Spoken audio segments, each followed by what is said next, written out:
Bonjour à tous, bienvenue pour ce nouveau numéro de Dimanche en politique. Très heureux de vous retrouver en direct sur France 3 à Bourgogne. Le Brexit, comprenez la sortie du Royaume-Uni de l'Union européenne, est toujours dans l'impasse. Les négociations pour un accord n'ont pas permis d'avancer et le gouvernement britannique peine à trouver une majorité pour sortir de cet imbroglio. Le Brexit devait officiellement entrer en vigueur le 29 mars. Finalement, un délai supplémentaire sera nécessaire. On s'interroge ce dimanche, quelles seront les conséquences du Brexit britannique pour la Bourgogne? Comment les Anglais qui vivent dans notre région ressentent-ils les événements?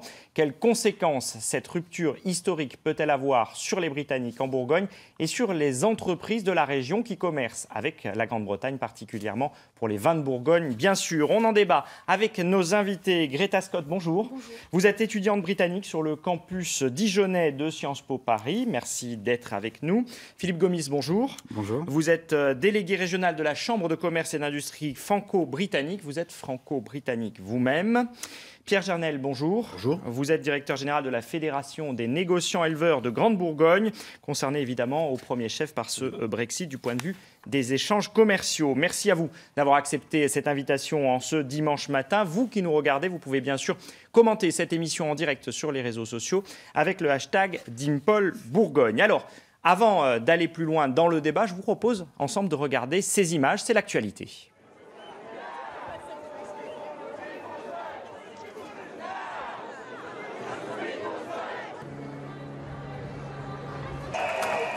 Plus d'1 million de personnes dans les rues de Londres hier pour demander un nouveau référendum sur la sortie du Royaume-Uni de l'Union européenne. Greta Scott, vous regardez depuis Dijon ce qui se passe là-bas à Londres chez vous finalement.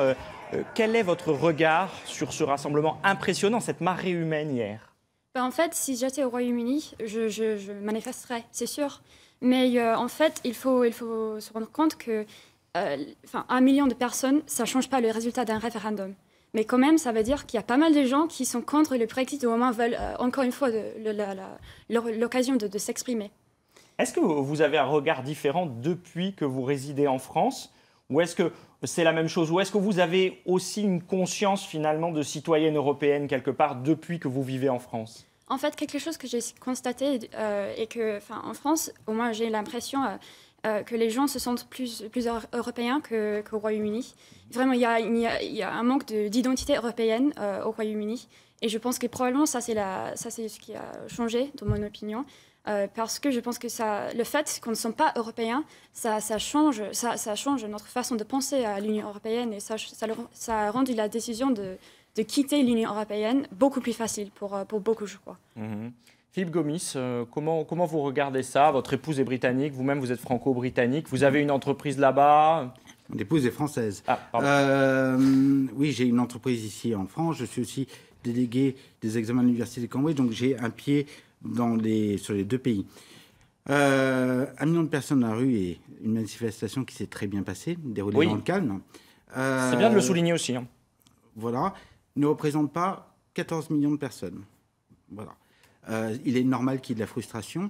Maintenant, j'ai envie de reprendre les termes du Premier ministre. Je crois que c'est pour tout le Royaume-Uni.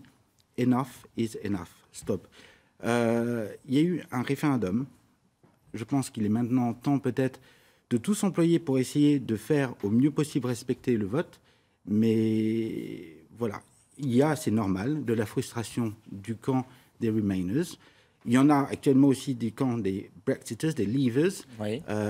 Mais il faut maintenant trouver un terrain de paix aussi. Parce que vous avez vu les images, l'Angleterre actuellement est divisée, complètement divisée. Ce n'est pas le seul pays en Europe actuellement à être complètement divisé. Non, mais on a nos soucis, nous aussi. Vous avez vos soucis, mais le Royaume-Uni, pour moi qui suis franco-britannique, le Royaume-Uni, c'est une grande nation. On sait être soudé lorsqu'il le faut. Et je pense qu'il est maintenant temps qu'on se ressoude ensemble pour affronter ça, mais de façon rapide. Parce que les entreprises et le monde du travail, du business, notamment Bourgogne-Franche-Comté, ne peut plus vivre dans cette incertitude. On va venir aux échanges commerciaux dans un instant, mais Pierre Jarnel, j'ai envie de vous interroger d'abord, avant de parler business, de vous interroger en tant que citoyen français finalement et européen sur ces images qu'on a vues hier qui sont très impressionnantes, même si, comme l'ont dit nos autres invités, ça ne remet pas en cause le résultat d'un référendum. Mais ça dit quelque chose de la situation. Bien sûr, non, ça ne remet pas en cause, mais ça dit la volonté de rester en Europe de ne pas être dans le repli sur soi, de vouloir continuer à construire, parce que la construction européenne, c'est un travail de tous les jours. C'est un travail sans fin, mais qui, lorsque vous prenez un peu de recul, et je pense que c'est bien aussi de prendre de temps en temps un peu de recul, ça a apporté la paix en Europe, ça a apporté une certaine prospérité. Je pense à l'euro, au grand chantier économique. Et c'est vrai que tout ça, on en est bien conscient. C'est quand même une grande chance de vivre en Europe, je pense, malgré le fait qu'il y avait aussi des problèmes, de la technocratie, une certaine dérive bureaucratique. Et je pense qu'on pouvait essayer de changer tout ça de l'intérieur. Parce qu'aujourd'hui, effectivement, le danger, c'est qu'on est dans une économie mondialisée, des économies qui sont entremêlées et clairement interdépendantes. Et on ne pourra pas revenir en arrière. C'est inéluctable. Alors, il y a le débat entre Remainers et Brexiters. Vous avez compris, ceux qui veulent rester dans l'Union européenne et ceux qui veulent quitter l'Union européenne. Et puis, il y a les considérations à l'intérieur même de ces négociations sur le Brexit. Il y a 2 jours, Theresa May a obtenu au Conseil européen un délai supplémentaire parce que finalement, le Parlement britannique est divisé. Il n'y a pas de majorité pour voter l'accord entre le Royaume-Uni et l'Union européenne en matière de sortie. Est-ce que ce nouveau délai supplémentaire, vous qui connaissez bien le pays et la mentalité britannique, vous pensez que c'est de nature à apaiser les choses et à calmer la situation, Greta Scott? Je ne sais pas, parce que je pense que le délai, c'est pas assez long pour changer grand chose. Déjà, on a vu que, parce que le speaker de la Chambre des communes, John Bercow, lui, il a dit que Theresa May, elle ne peut pas présenter son deal encore une fois, alors que le Conseil européen vient de dire qu'en fait, non, vous devez présenter le deal encore une fois pour qu'on puisse savoir quelle devrait être la date de la sortie du Royaume-Uni de l'Union européenne. Oui, parce que sinon, on risque d'être obligé d'organiser des élections en Grande-Bretagne pour les élections européennes, ce qui serait presque un comble, Philippe Gomis. Ridicule. Ridicule. Oui, mais c'est un petit peu logique parce que ça enlèverait une partie de légitimité à la nouvelle Assemblée européenne élue s'il y a des citoyens qui ne sont pas représentés. C'est presque peut-être même limite au niveau du droit européen. Alors le problème, c'est que des élections européennes au Royaume-Uni dans un état de tension maximum comme cela, quels sont les députés qui arriveront à l'Union européenne? De quel parti? De quelle sensibilité? Premièrement. Deuxièmement, vis-à-vis de la face de l'Union européenne, un pays qui est en train de négocier une sortie, faire voter aux élections européennes, envoyer des députés là-bas, non, il faut être logique. Et remettons les choses quand même dans le contexte. Il y a 2 ans, lorsque le Premier ministre, Theresa May, a demandé l'activation de l'article 50 du traité de Lisbonne qui prévoit donc la sortie. Le Parlement a voté à une majorité écrasante. Et nous sommes actuellement à un problème où nous avons des politiques... Alors c'est un problème de politique britannique uniquement? Je pense que c'est un problème de politique britannique, oui. Oui. Et on parle beaucoup du deal de Theresa May. Non, c'est un deal que l'Union européenne a négocié avec le Royaume-Uni. Le deal de Michel Barnier, qui était le négociateur pour l'Union européenne. Et maintenant, il y a des rumeurs depuis ce matin que de démission de Theresa May. Mais pareil, en cas de démission, si jamais 2 personnes du Parti conservateur souhaitent devenir Premier ministre, il va falloir organiser des élections internes au Parti conservateur pour changer le Premier ministre, et cela peut durer à peu près 2 mois. Rien ne va se résoudre. Donc qu'est-ce qu'il faut faire? Accepter le deal de l'Europe, il n'est pas si mauvais pour la Grande-Bretagne? C'est affreux. Enfin, ça va coûter la Grande-Bretagne 42 milliards d'euros. Ouais. Alors non, c'est pas un bon accord. Et donc il faut pas. Finalement, les députés britanniques qui sont divisés, il y en a beaucoup qui ont raison. Oui, à mon avis, oui. Il y en a beaucoup qui également n'ont pas raison, mais selon moi. Mais... Le problème, c'est qu'on savait que le Brexit coûterait de l'argent à la Grande-Bretagne. Oui, en fait, mais c'est normal. Mais également, même si on sort sans accord, il y aura une récession. C'est même pas une question. Alors vous voyez, personnellement, je pense que la salle... Si je peux ajouter une chose. Oui, Pierre Janel, bien sûr. Parce qu'on parle beaucoup de la Grande-Bretagne, mais ce qu'il faut constater dans cet épisode, c'est la grande unité de l'Union européenne, de ces 27 États membres, qui ont fait preuve d'un certain sang-froid, malgré aussi, on sait, des intérêts nationaux de part et d'autre, qui pouvaient mêler, on va dire, avoir un impact négatif sur cette négociation. Et je trouve, et ça, je tire mon chapeau, bien sûr, à Michel Barnier, mais à toute son équipe, à la Commission européenne, qui a su faire preuve d'une véritable stratégie européenne pour essayer de gérer au mieux cette négociation. Alors on va parler du Brexit vu d'ici dans un instant, mais sur Theresa May, puisqu'elle semble sur la sellette, est-ce que, je vais vous demander de sortir votre boule de cristal, est-ce qu'elle va démissionner, elle doit démissionner dans les jours qui viennent? Est-ce que ça changera les choses? Je ne sais pas. Moi, ce que je sais, c'est qu'il faut que cette semaine, on sache dans quelle direction on va. Soit un no deal, soit on signe le deal, soit on arrête le processus de la sortie de l'Union européenne, qui serait aussi, pour moi, une crise aussi. Une crise antidémocratique. Mais il faut que pour le monde de l'entreprise, pour les citoyens britanniques, on sache cette semaine si c'est une sortie sans deal, qu'on ait le temps de se préparer. Donc il y a trois solutions, sortie sans deal, sortie avec deal, ou report de la sortie de l'Union européenne, sine die, parce que... Ou quatrième option, élection européenne et une sortie, on verra quand. Oui, ça ira bien avec le report, je pense. C'est votre point de vue aussi, il faut savoir, maintenant on est à un moment où les choses doivent s'arrêter. Oui. En fait, on a perdu beaucoup de temps, c'est vrai. Mais c'est difficile à dire. Vraiment, c'est difficile à dire. Personnellement, je ne crois pas que Theresa May... je ne sais pas, mais Theresa May, normalement, si c'était un autre Premier ministre, et il devait démissionner genre 3 fois déjà. Oui, alors si elle va démissionner, je ne sais pas. Parce qu'elle n'a pas eu de majorité. Et la question peut-être à se poser, c'est est-ce qu'un Premier ministre qui était dans le camp des Remainers était à même de pouvoir porter une décision du peuple britannique de sortir de l'Union européenne. En fait, et ça, c'est la question. Ouais, on se rend compte que, voilà, on a voté pour un Brexit, et au moment d'y passer, on a l'impression qu'ils sont tous au bord du précipice, quand même. Et c'est un peu ça, oui. Alors, est-ce qu'on se sent aussi chez nous au bord du précipice quand on est citoyen britannique? Greta Scott, comment vous sentez les choses en vivant finalement encore dans l'Union européenne, alors que votre pays, je ne sais pas s'il est au bord du précipice, mais en tous les cas, il est au bord de la sortie de l'Union européenne? C'est une histoire de stress et de colère, franchement. Je ne sais pas comment on va sortir de l'Union européenne, si on va sortir, quand est-ce que ça va se passer, comment blablabla. Il y a beaucoup de questions, il n'y a pas du tout de stabilité. Je ne sais pas comment je peux rester ici.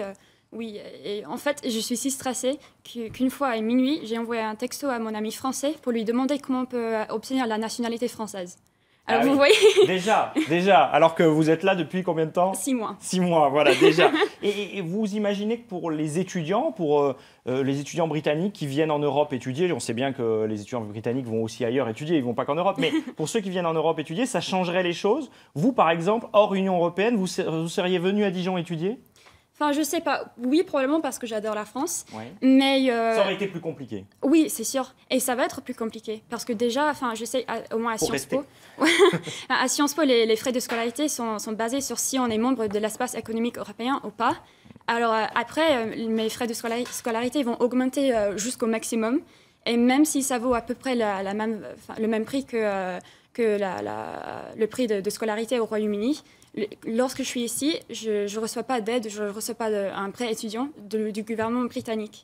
Et également, pour autant que je sache, les bourses étudiantes en France ne s'appliquent pas, ils s'appliquent qu'aux étudiants qui sont membres de l'Union européenne. Oui, c'est ça. Et vous, si on vous verse quelque chose au Royaume-Uni, ça sera en livres sterling, et donc vous serez perdante si la livre est dévaluée dans les semaines qui viennent. Ça a déjà commencé, malheureusement. Philippe Gomis. Moi, je voudrais juste rajouter... c'est bien la communauté britannique aussi. Alors, ici, la communauté britannique, j'ai moi-même une société de formation en langue étrangère. J'ai à peu près 12 salariés britanniques à Dijon de nationalité britannique. Et c'est panique à bord. C'est-à-dire que nous, on avait déjà anticipé, on leur avait demandé d'aller s'enregistrer auprès des préfectures pour avoir des cartes de séjour. On a reçu un document des douanes il y a à peu près un mois disant « Attention, il faut se préparer au Brexit ». Ça fait 2 ans. C'est vrai que les douanes ont pris l'avance. Ou du retard. Ouais, c'est oui. Ou du retard. En termes d'information, ils ont prévenu. Moi, je pense qu'ils anticipent parce que, au final, c'est le politique qui décide. Donc, eux, ils anticipent par rapport à ce que le politique décidera. Donc, moi, je trouve qu'ils ont essayé de faire un travail d'information. Le Sénat français a fait voter des lois, justement, sur une situation post-Brexit sur les ressortissants britanniques au mois d'octobre. Toujours est-il que dans ma société, j'ai donc des gens qui ont vécu plus de 5 ans, donc qui peuvent avoir une carte de séjour permanent ici en France. J'en ai d'autres qui sont arrivés il y a 6 mois. Question, moi en tant qu'employeur, qu'est-ce que je fais en cas de no deal avec ces salariés-là? Il faudra attendre un accord entre la Grande-Bretagne et la France. Ouais. Tout à fait. Mais après le no deal européen, oui, un accord mais franco-britannique. la date du mur, c'est le 12 avril, dans 3 semaines. Je pense aussi à certains employés qui ont été retraités en Angleterre, qui perçoivent leur pension en livres sterling. Voilà, ça c'est l'autre cas, c'est la question du pouvoir d'achat. Exactement. On a des familles qui sont dans des situations, on va dire, d'angoisse terrible, comme vous, Greta. Mais moi, j'ai envie de poser la question à Philippe. Est-ce que les Brexiters, lorsqu'ils ont décidé, ils ont pensé à tout ça. Est-ce qu'ils ont pensé à tout ça? Et c'est là où, encore une fois, par rapport à ce référendum, on peut se poser des questions. Parce que, bien entendu, on pose une simple question, on doit répondre par oui ou par non. Mais c'est maintenant que, finalement, on se rend compte des conséquences de tout ça nous conduit. Et donc, effectivement, ça pose vraiment question. Alors, ces conséquences, peut-être qu'elles étaient dans la tête des Brexiters. Peut-être, je ne sais pas. Toujours est-il que j'ai l'impression qu'on agit actuellement, que ce soit en France, dans l'Union européenne ou au Royaume-Uni, dans une précipitation folle, parce qu'on parle, on prend son temps, on parle, et plus la date approche, plus on va dans une action d'urgence, etc. C'est pas bon, c'est pas bon. Et je prendrai juste un terme. Vous savez, dans le monde des affaires, on dit que le plus grand muscle du monde des affaires, c'est le calme. Alors, le calme, oui, il faut rester calme. Mais là, c'est quand même un peu la tempête. Là, c'est quand même la tempête. Philippe, ce que je peux répondre, c'est que l'Union européenne a proposé un accord en fin d'année. Et que depuis, c'est côté Grande-Bretagne, côté Parlement britannique, qu'il y a les tergiversations. Oui, tout en sachant le calme, il est à Bruxelles. Tout en sachant qu'à l'origine, normalement, l'accord devait être signé entre le gouvernement britannique et l'Union européenne et terminé, et avec une application. Ce sont les parlementaires britanniques qui avaient saisi la justice britannique pour dire « nous, on veut avoir notre mot à dire pour le deal ». Est-ce que ça a des conséquences aussi d'un point de vue touristique? Est-ce que vous avez l'impression, puisqu'on parle notamment du cours de la livre sterling, que ça va jouer, que ça joue déjà cette incertitude sur le tourisme des Britanniques qui viendraient dans notre région, Greta Scott? Oui, parce qu'en fait, une fois, mon père m'a dit, il y a quelques mois, il m'a dit, ah oui, en fait, maintenant, il y aura un frais qu'il faut payer pour venir en Europe, genre à 7 €. Alors même, c'est rien, payant. Mais enfin, je rigolais, je pensais, c'est fou, c'est pas vrai. Vraiment, je pensais que c'était une blague. Et enfin, clairement, s'il faut payer ce genre de choses... Alors, il y aura le coût et puis il y aura aussi la paperasse. Hein. Ça, c'est inévitable. Philippe Gomis, vous avez déjà ce genre de situation qui se prépare? Alors, l'accord, qu'on soit d'accord, l'accord pour le moment bilatéral qu'il y a entre le Royaume-Uni et l'Union européenne, c'est il n'y aura pas besoin de visa. Donc, il n'y aura pas besoin de ce coût-là. Si le Parlement britannique ratifie cet accord. Exactement. Ensuite, en cas de no deal, je pense qu'il va y avoir quand même un échange. On ne peut pas appliquer des visas comme cela. Je pense qu'on serait sur ce qu'on appelle un no way plus, hein, ce qui se passe en Norvège par exemple, pouvoir échanger, etc. C'est dès l'instant où vous souhaitez aller travailler ou étudier au Royaume-Uni qu'il faudra un visa. Maintenant, au niveau des échanges touristiques, ça va être le pouvoir d'achat. Ça va être le pouvoir d'achat. Et là, il y a un vrai risque. Là, il y a un pour vrai nous, risque. en Bourgogne-Franche-Comté, par exemple, de voir des citoyens britanniques choisir d'autres destinations. Alors, il y a un vrai risque sur les touristes. Il y a un vrai risque aussi pour les entreprises qui achètent des matières premières en Angleterre, qui, pour le moment, d'un mois à l'autre, ne sait pas vraiment quel coût ils vont payer si jamais ils n'ont pas ce qu'on appelle des plafonds de sécurisation au niveau de la livre sterling. Voilà, et il faut que ce climat, et ça, je le redis, et je ne sais pas si le gouvernement britannique m'entendra, mais j'ai envoyé un email, pour tout vous dire, de colère un peu, vendredi matin. Il faut qu'on sache, nous, le monde du travail, il faut qu'on sache, on ne peut plus se permettre de savoir. Est-ce que vous avez, vous, dans vos collaborateurs, vous-même, je pose la question aussi à Greta Scott, des gens qui se disent on va rentrer au Royaume-Uni, on ne restera pas en France? On en a, oui, on en a eu qui se sont posé la question, et j'ai des amis qui sont rentrés au Royaume-Uni. Et le pire, je vais le dire ici, il y a 2 ans, j'étais en phase de recrutement, et je reçois une Française qui avait vécu pendant 20 ans, qui était professeure de français dans un collège en Angleterre, et elle a dû retourner en France sous la pression des parents, qui ont dit, voilà, il faudrait que vous rentriez. Donc... voilà, mais on est sur une situation très tendue. On parlait des entreprises et des échanges commerciaux, on va y venir, Pierre Gernel. 15 millions de bouteilles de vin de Bourgogne vendues en Grande-Bretagne en 2017, un chiffre d'affaires de plus de 145 millions d'euros. Autant dire que pour vous, c'est énorme et c'est très très risqué ce qui est en train de se passer. Très risqué, non, je dirais pas ça. Je dirais que les relations entre nos amis anglais et la Bourgogne, elles sont ancestrales et qu'on a vécu d'autres échéances historiques majeures et on a continué à marchander, à vendre des vins de Bourgogne en Grande-Bretagne. Et les amis anglais continueront de boire des vins de Bourgogne dans les mois et les années qui viennent. Mais ça peut compliquer la tâche. Ceci dit, ça va compliquer la tâche.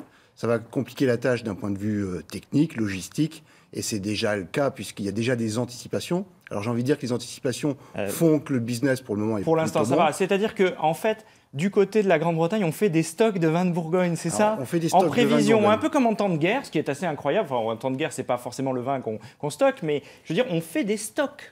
Par peur. On anticipe. C'est pas de la peur, c'est on anticipe. Comme le dit Philippe, nous on est des chefs d'entreprise, donc nous on est là pour anticiper. On sait que on finira par trouver un accord. La Grande-Bretagne et notamment l'Écosse doivent exporter du scotch en Union européenne. Oui. Et donc clairement, on a besoin d'un accord commercial dans les deux sens. Donc, et puis les Britanniques adorent les vins de Bourgogne. Les Britanniques adorent les vins de Bourgogne.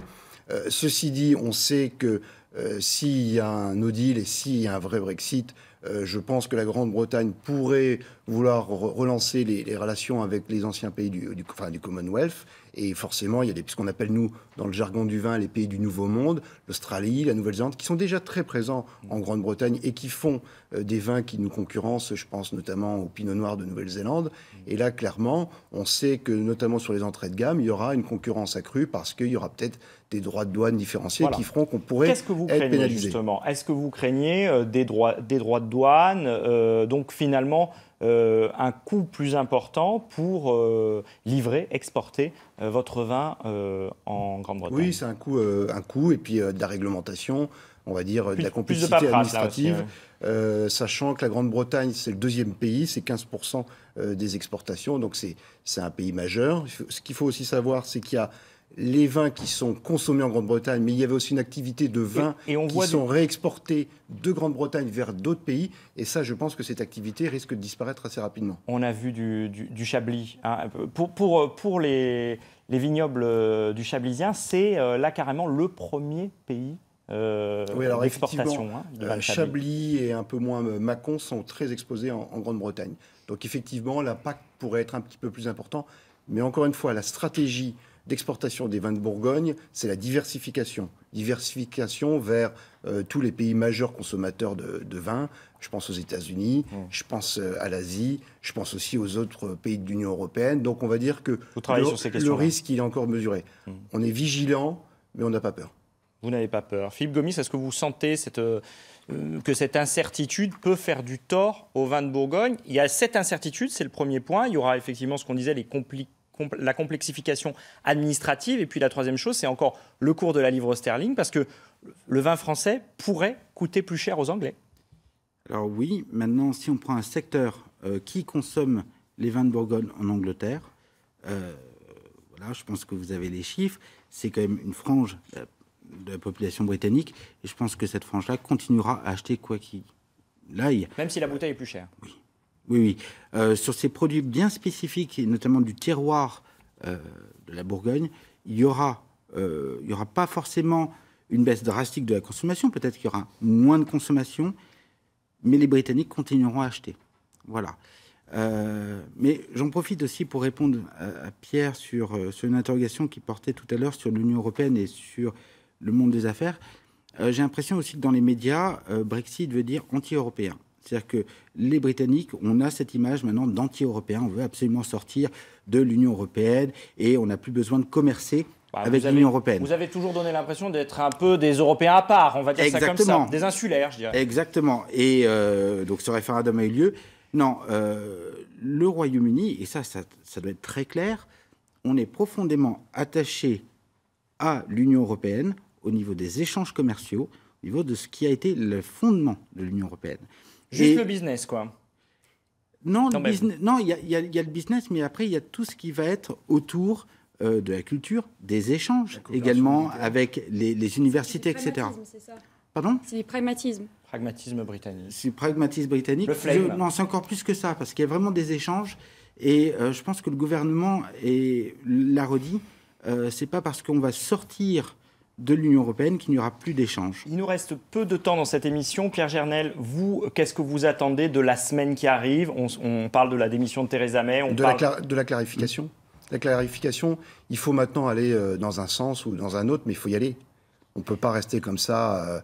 Ça fait maintenant trop longtemps et clairement, bien sûr que moi, je souhaite idéalement que la Grande-Bretagne reste dans l'Union européenne, mais je suis aussi respectueux d'un vote démocratique et donc de la clarification. Parce que vous avez l'impression que très rapidement, ça va se ressentir dans vos échanges, là? Ça c'est quelque part, on a déjà encore une fois anticipé. Et de toute façon, on passera par une période qui va être un petit peu plus compliquée. On sait qu'au niveau douanier, au niveau logistique, il va y avoir quand même des répercussions. Mais encore une fois, si on raisonne, on va dire à moyen ou long terme, je pense qu'on continuera à avoir des liens forts avec la Grande-Bretagne. C'est ce qu'on souhaite. Philippe Gomis, vous allez me dire la même chose, vous l'avez un peu dit tout à l'heure. Oui, il faut savoir. Moi, je réponds, enough is enough. On a besoin de clarté, il faut que cette semaine... Elle va plus être très à la mode, Theresa May, la semaine prochaine peut-être, attention. Peut-être que de nouveaux premiers ministres, mais attention, si elle démissionne et s'il y a plusieurs candidats qui veulent sa place, elle sera encore au pouvoir pendant 2 mois. Hein. Oui, donc c'est-à-dire que... voilà, mais stop maintenant, il faut qu'on ait une clarification, il faut qu'on sache où aller pour les entreprises, pour Greta, pareil, pour les salariés, pour les étudiants, pour tout le monde. Voilà. Greta Scott, votre vision sur ce qui va se passer dans les jours qui viennent? Je veux qu'on prenne la bonne décision, c'est tout. Et en fait, le Parlement est souverain et j'ai confiance en nos députés. C'est tout ce que je peux dire. Oui, mais la bonne décision, du coup... pour moi, ça va être soit on révoque l'article 50, soit on a des élections législatives, soit peut-être un nouveau référendum. Des élections législatives peut-être couplées avec des élections européennes à ce moment-là, hein, oui. Parce que les délais seront dépassés et l'Union européenne aura besoin de députés britanniques au Parlement européen, même si c'est pour quelques mois. En tout cas, un plus long délai. On en a besoin, c'est sûr. Merci à tous les trois d'avoir participé à cette émission. Merci évidemment à vous de nous avoir suivis. On suivra de près évidemment la suite des discussions au Royaume-Uni dans les prochaines heures et les prochains jours. Dans un instant, un point sur l'actualité régionale suivi de la partie nationale de Dimanche en politique. Francis Letellier reçoit Renaud Muselier, président de la région Sud, Provence-Alpes-Côte d'Azur et député européen Les Républicains. On parlera d'Europe bien sûr. Bon dimanche à tous sur France 3.